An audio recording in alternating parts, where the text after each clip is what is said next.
Greetings, I am the blacksmith and welcome to the Forge. Today we'll be talking history as we examine a beautiful Anglo-Saxon sword.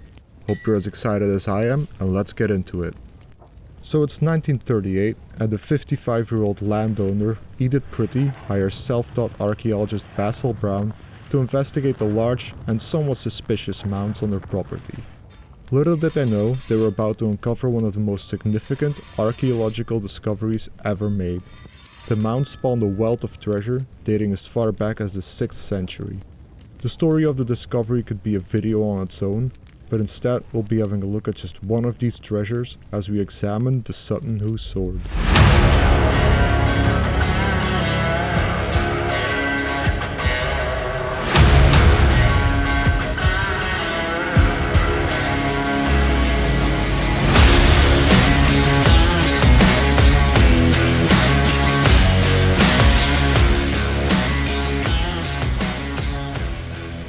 Now before we continue, there's a few disclaimers that need to be made. First off, I'm not a real blacksmith. I'm a 3D artist who just likes history. A lot.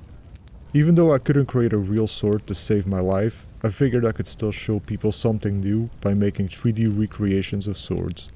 Making a digital copy means I can actually just take it apart at a whim and show you how every single element is attached, which is something that you don't quite get from making a real sword. Second, if you compare my recreation with the real thing, which is currently housed in the British Museum, you'll see that it's not exactly brand new. While the sword survived remarkably well, hanging in there for over a millennia was too big an ask for most of its organic elements. This means that in my recreation, I do not always have the most solid evidence for the shapes and materials used.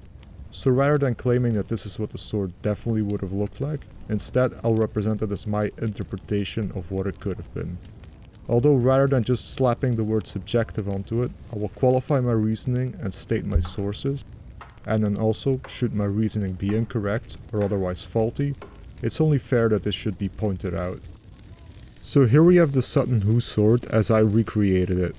Later, we'll be jumping into Marmoset, where we can take it apart piece by piece. But first, we'll have a look at who it may have belonged to, where it came from, its characteristics, and all that historic goodness. So what we are looking at is an Anglo-Saxon migration period sword. These are the direct successors of the Roman spada and the precursor to the much more famous Viking swords. Weapons of this type differ quite a bit from their medieval kin, so let's break down its components by name first so we're all speaking the same language.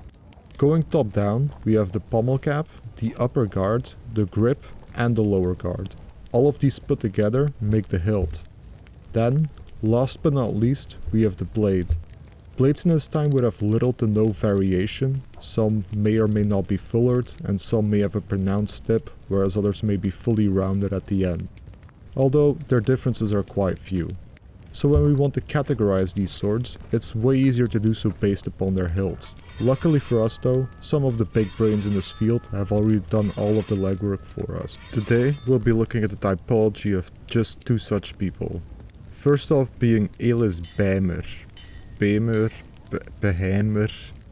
I guess you can put German on the long list of languages that I haven't quite mastered, but we'll be going with Behmer for the purpose of this video. So Behmer is pretty much the authority when it comes to double-edged migration period swords. Even though he only wrote a single book, as far as I can tell, this is still the bar when it comes to classifying these weapons. Sadly though, the book is written in German, which, as we have addressed, I just don't speak, and acquiring a translated copy has proved about as hard as recreating his work would be from scratch. So despite my best efforts, I can't exactly claim to have read it. Instead, most of my information on this typology comes from this handy chart which was compiled by Kirkley Spencer. Luckily for us though, Edward Oakeshott presented his own simplified version of Behmer's typology in his book, The Archaeology of Weapons. And since I can actually read English, this is the one I'll be focusing on. In his book, he reduced Behmer's 9 types down to 4, and Oakeshott would have classified our particular sword as a type 4. In his book, Oakeshott also made the claim that Type 4 swords would have been almost used exclusively in Europe from 5 to 700 AD. The easiest way to spot these weapons is the three-part construction of the upper and the lower guard. Now, if we then once again reference Beimer, we can see that this time frame seems indeed to be roughly correct, as Beimer in this chart would have categorized our sword in particular as a type 6. So as you can see in the chart, Beimer linked type 6s quite exclusively to Britain, and indeed our weapon was found in Britain. However, we can't just simply say that the weapon was British by extent. At the time, in the migration period, 5 or even 6 cultures would have been present, which would be the Picts, the Scots, the Britons, the Anglians, the Saxons and the Jutes. Now, we can't go into the full complexity of the migration period, but with large tribes and people and races moving around Europe at a rapid speed, it can be quite hard to determine what culture a sword belonged to. And while we might do a full deep dive into the migration period one day, for now I think it will just suffice to say that it's complicated.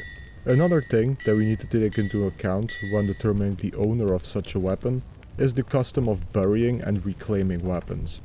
So picture the following. A man passes away. He may have died heroically on the battlefield, or he may have just lived out his life with his family after a career of warfare.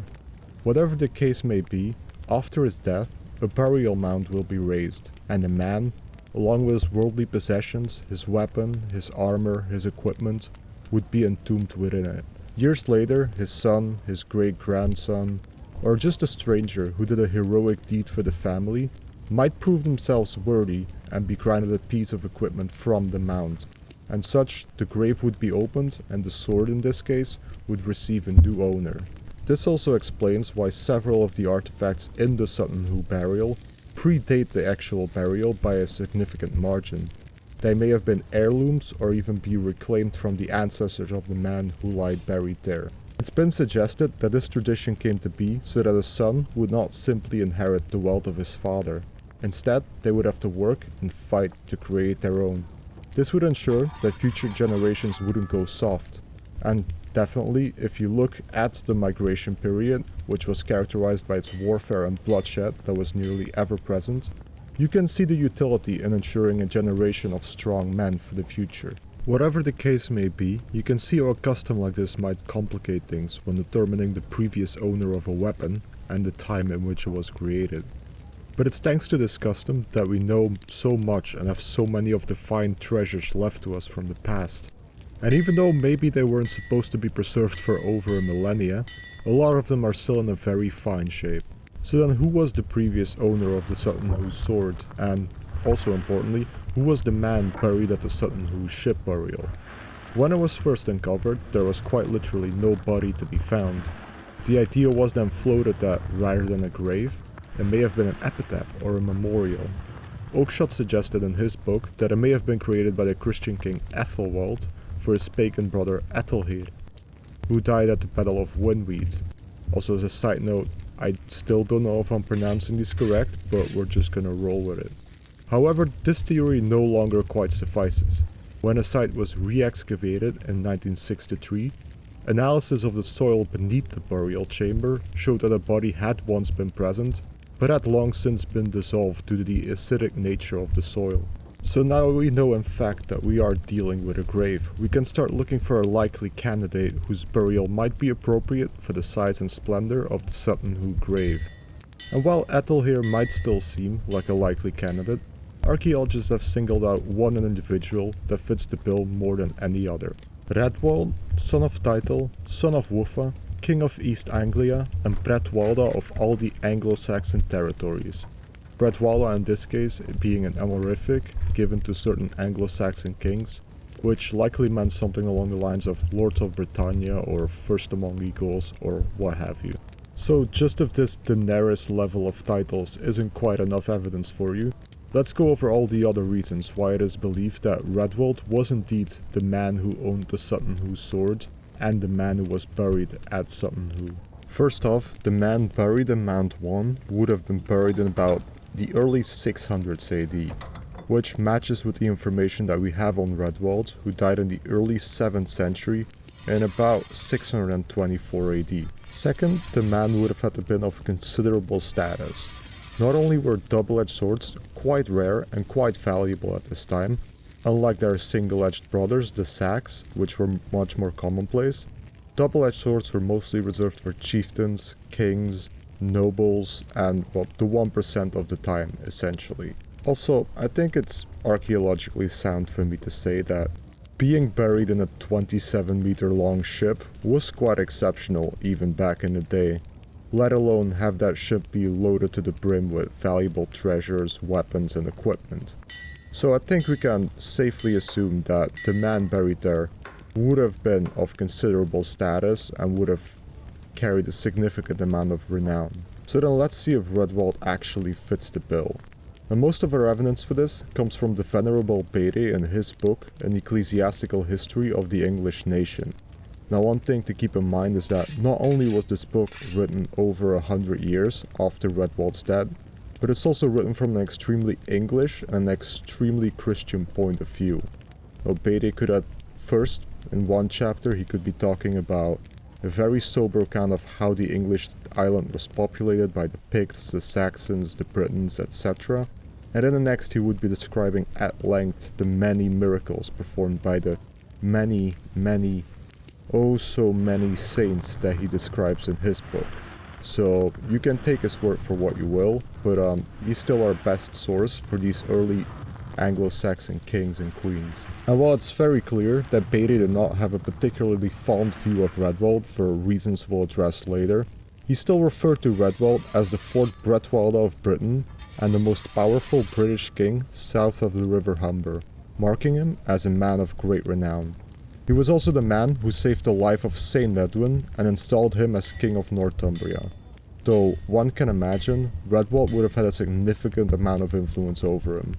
He also defeated Ethelfrid and his army and drove his sons into exile with the Scots on behalf of Saint Edwin, which would have been a serious shock to the system of the politics at the time. I think it's then also safe to say that Redwald likely fits the bill for the Sutton-Hoo burial, just solely based on social status, financial gain, power, influence, and all of that jazz. Not only was he the most powerful British king, not only did he install an entire other British king, not only defeated he another British king and then just shoot away his sons, the guy was basically a rock star. Another thing that we have to take into account is that ship burials are not a Christian custom at all. As an example, the first king in Britain to adopt the Christian faith was Ethelbert of Kent, and when he died, he was buried in the Church of Canterbury, and then King Oswald, his head, it's a long story, was interred in a church in York, and then the very own Edwin, who owed his life to Redwald, lies buried in York Minster.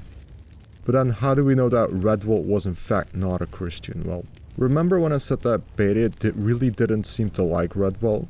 Well, it seems to be that as soon as Redwald returned home from his baptism, he just about immediately returned back to his pagan ways.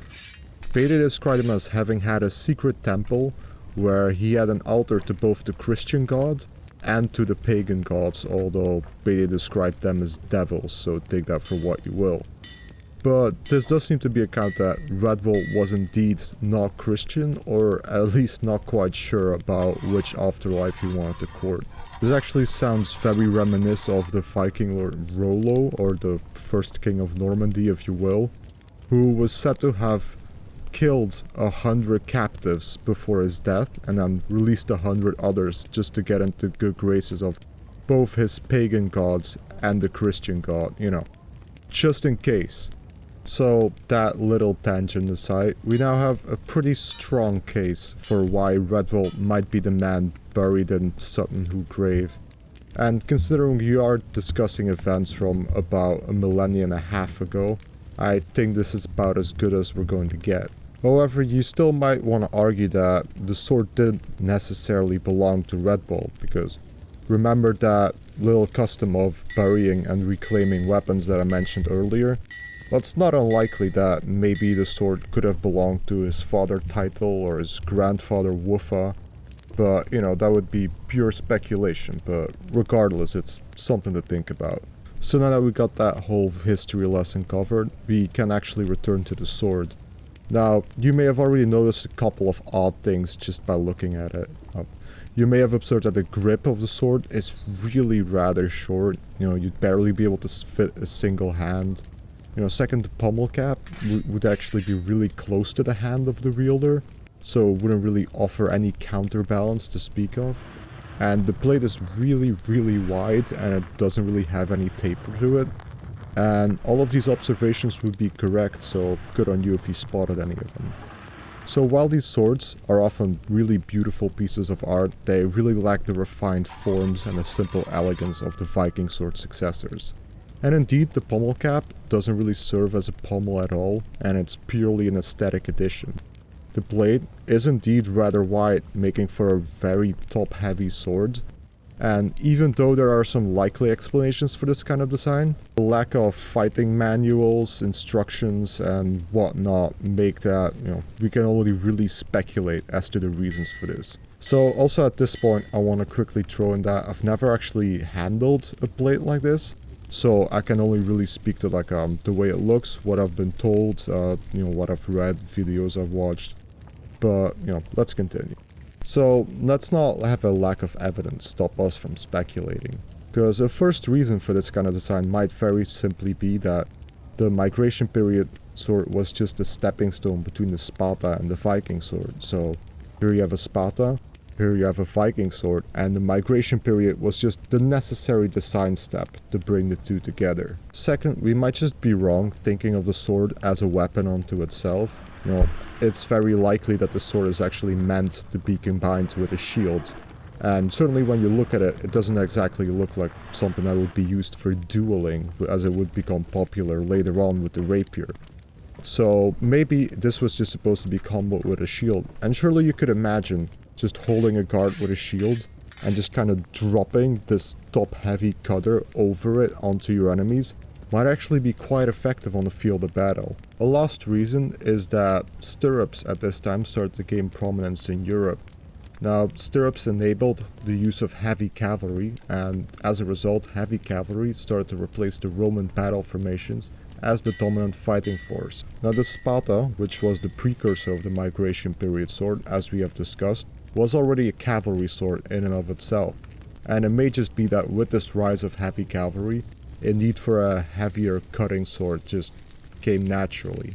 Though, I actually don't know a whole lot about mounted combat, so I will just leave this as an open question. Do you think that the migration period sword may have come from a need for a better cavalry sword?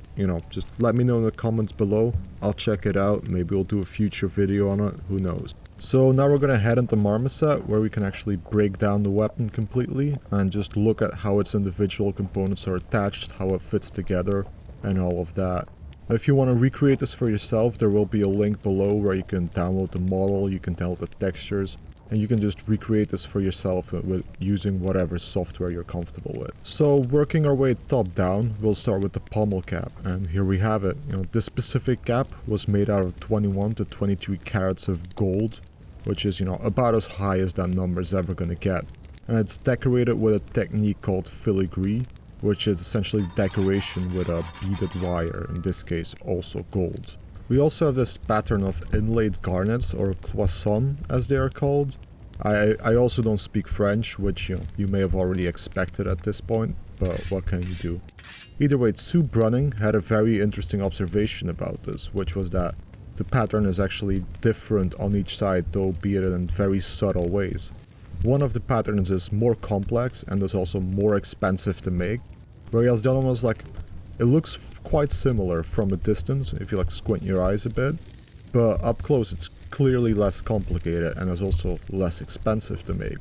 And she theorized that this would simply be the side that would be worn against the clothes, would receive the most wear and tear, and therefore they just saved some money on it, while the other side, which is facing outwards for all the world to see, would be made as rich and expensive as possible. She also revealed another detail about the pommel that actually revealed a very intimate detail about its wearer, which is quite remarkable for how old it is.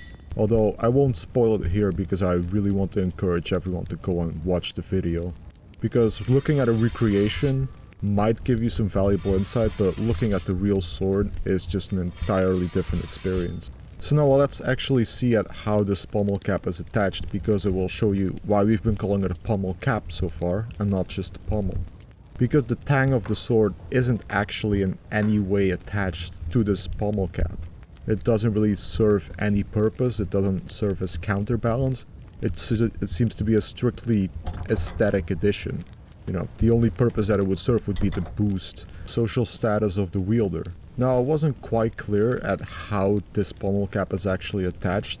If it has some center rivets that we can't see, which is what I actually ended up doing in this recreation, or if it actually uses the 6 rivets that we can see in the original, and if they are somehow attached to the pommel cap. Now, regardless of what way you look at it, I wouldn't exactly recommend striking with this pommel cap, because its attachment is going to be quite flimsy. Something that's not flimsy in any way, shape or form though is, if we just return to the garnets for a second, and we just remove them from the equation, you can see that underneath the garnets, the blacksmiths actually create this diamond pattern like relief, which would actually allow the light to pass through the garnets and then bounce back and fracture through the garnets once again on its way out, creating this reflector-like effect that you might expect on something like a bicycle or, you know, car lights. But, you know, considering this is a millennia and a half ago, like their understanding of the way light works and the way light bounces, I think is actually quite remarkable. So moving on from the pommel cap, let's discuss the real pommel of the sword, which is the upper guard. The upper guard, as you'll be able to see, is actually what keeps the whole sword together. The tang of the sword would be neatly pinned over the upper guard, or, as it did in this case, it would have been cold hammered into this mushroom-like shape. Regardless of how they would have done it, the result is the same, which is that the upper guard keeps the hilt, the lower guard and the blade all neat and snugly attached. As we discussed before, the way the upper and lower guard are constructed is actually the primary identifier for the typing of the sword, which in our case was a type 4 in Oakeshott's Typology. This 3-part construction is almost always made up of 2 metal plates, which are riveted together with 1 organic plate in between. The material of this organic plate differs quite a bit from sword to sword, but the most common ones would be either wood, horn or ivory.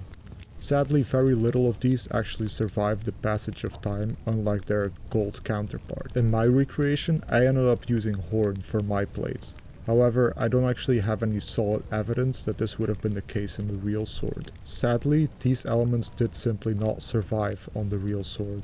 However, Paul Mortimer, when he presented his own recreation on the Scola Gladiatora channel, which I also highly recommend you check out, suggested that trace amounts of horn had indeed been found. Although I've not been able to independently corroborate this information, I am rather happy to regard Mr. Mortimer as an authority on the subject and simply take him on his word. So breaking down this upper guard, we're actually left with a fairly simple construction. We have our 2 golden plates with our piece of horn sandwiched in between, and then we have the 6 rivets holding it all together. And then eventually, the tang of the sword passes through all 3 of the elements and is then pinned or cold hammered, as we discussed, over the whole thing, which will keep everything in place. Last but not least, we have this twisted piece of golden wire that will serve as a decorative outline for where the handle is eventually attached to the upper guard. So then let's neatly move along to the grip, or handle as I called it earlier. Once again, just like these sandwiched plates on the upper and lower guard, this would pretty much always be made of organic material, being, you know, bone, wood, horn, what have you. Though sadly, just like those plates on the upper and lower guard, pretty much none of it remains on the original sword. So I once again had to go and look at Paul Mortimer's recreation, who again suggested that the original one would have been made out of horn, and that's what I ended up doing as well. Now if you compare both of our recreations, you see that I pretty much just took on his design of the segmented horn grip. Though I didn't exactly copy it one for one, I ended up changing the materials quite a bit, offsetting the darker horn with lighter elements rather than the other way around, because I simply think it makes for a more aesthetically pleasing look. Because as for what the colors would have been on the original sword, that's just a guessing game. So now let's take all these pieces apart, and you can see the tang passes through each and every segment, which would then just be kept together when the tang is riveted over the upper guard. This is actually a very simple way of constructing your hilt, but I think it makes for a very aesthetically pleasing design. And speaking of aesthetically pleasing, we still need to discuss these two golden clips that would have been attached to the hilt. Now, Paul Mortimer actually suggested that these would have been there so that you can quickly feel where your primary cutting edge would be. Now, I'm no expert on this kind of fighting, so I'm not sure how true that is.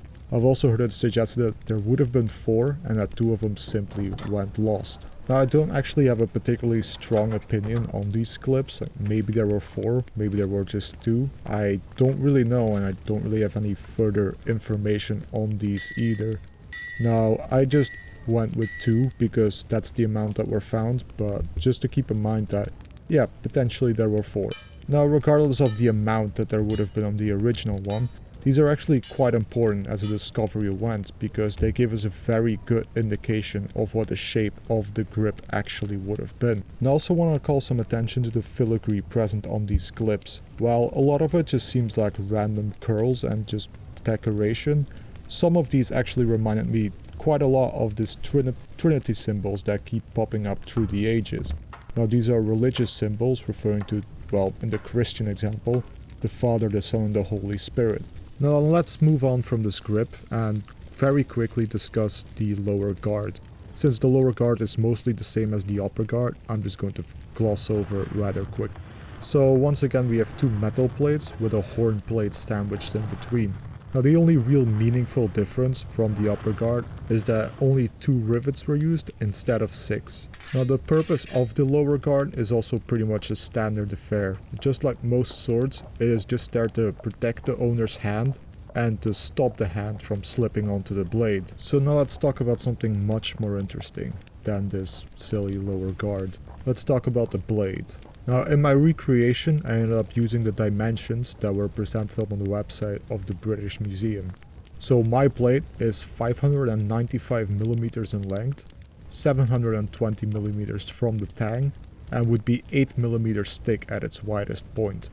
Now, do keep in mind that the blade, once again, it rusted into its scabbard, so there is a decent chance that these dimensions may have been skewed a little bit. The blade itself would have been constructed from a pattern welded core with a edge that would have been forge welded on later. Now, thanks to this radiograph that was made of the sword, we actually have quite a bit of information as to what the pattern of this central core would have looked like. Now, there is also this replica which is present in the British Museum, which used this radiograph as its basis for its central core. And I then in turn had to take the replica and use it as the basis for the core of my own blade. This is because, well, I am not a blacksmith, as I have addressed before, and I just did not have the means to recreate this replica in real life and to be able to use it as a reference for my texture. Now about materials, the replica ended up using wrought iron as its base metal, together with 1080 and L6. While its edge, that was forge welded on later, was a laminate consisted of 80% 1045 and 20% 1018. However, in this forge welded edge, I ended up deviating from the replica which was presented in the museum. Since I've never actually visited the museum and I only had a few low-res pictures to work from, I decided that this was not enough to create my own recreation. Instead, I ended up referencing this blade, which was made by Todd from Todd's workshop. Now, I have no problem at all referencing Todd as an authority on blacksmithing, but since the radiograph itself also doesn't show us quite that much about the forge welded edge of the real sword, we'll never really know how accurate this is. Another thing that I don't have solid evidence for is the fuller on the blade. Now, we already discussed that fullers in this time were actually quite rare. However, the recreation in the British Museum is actually a fullered blade. So according to Paul Mortimer, who actually got to see the blade out of its case, there actually is no evidence for any fuller having been present at any point. However, you could also easily excuse this by saying that, well, the scabbard, which the sword was rusted into, simply removed all trace of it. However, I personally believe to see the outline of where a fuller would have been in this picture, though you could also argue that this would have just simply been the outline for a raised core. Now, since the evidence pretty much stops there, I decided to go with the version presented in the British Museum rather than the version presented by Paul Mortimer. Regardless of which one is right, I just personally believe that a fuller is a more aesthetically pleasing look, and since there's no real evidence for or against, that's just what I decided to go with. However, you might very well disagree. And then one last thing that I would like to discuss about this blade is the tip.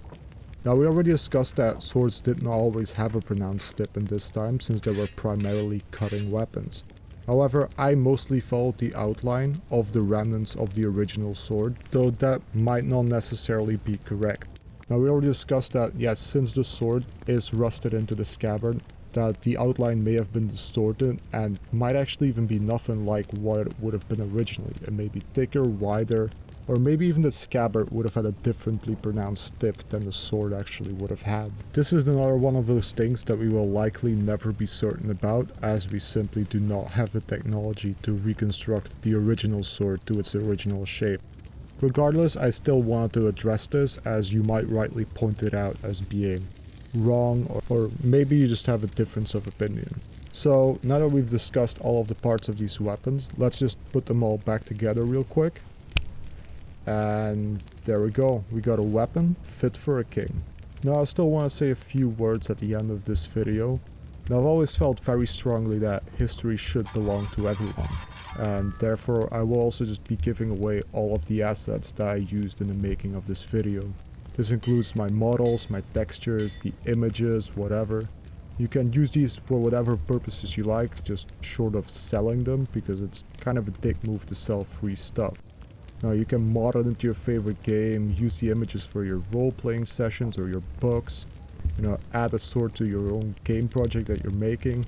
Whatever you want to do, go nuts with it. Just go to my Gumroad page, for which there is a link in the description. Now, you also find another nifty little link, which links you to a Marmoset viewer, where you can just peruse the model at your own leisure, look at the details up close should you wish to do so. And that leaves me with nothing else to say except for thank you so much if you made it to this point. I know it's not always easy listening for half an hour to some guy talking about a sword, and it's not everyone's cup of tea, but if you did, then I tremendously appreciate it. Are there any other weapons, artifacts in history, whatever, that you would like me to cover? Let me know in the description below. Now, I've got a massive backlog of swords and weapons that I would like to make breakdowns for already, but I would love to add your suggestions to it. And then, once again, I have been the Blacksmith. I very much hope you enjoyed, and I will gladly see you in the next video. Bye bye.